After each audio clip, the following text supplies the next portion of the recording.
সেদিন চৈত্র মাস, পুরো এত বড় বাঁশ। আমি মনে হয় সবে মাত্র তখন 11টা করেছিলাম পাস। গার্লফ্রেন্ড বলল, এক্ষুনি তুমি এসো যদি আমাকে ভালোবাসো। এদিক ওদিকে ছেলে দেখছে, আমার জন্য মেশো। আজ বিকেলের বেলায় আমি দাঁড়াবো বটতলায়। এটা বলে ফোন রেখে দিল, আমার জিনিসপত্র সব গলায়। তখন পকেটে মাত্র 20, হাতে বন্ধ হওয়া ঘড়ি।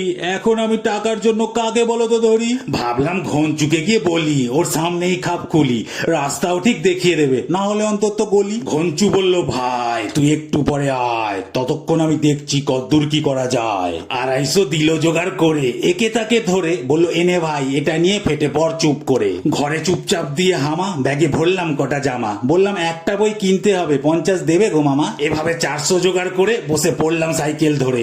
ধুমের জনের বাইকের থেকেও সাইকেল চালালাম জোরে।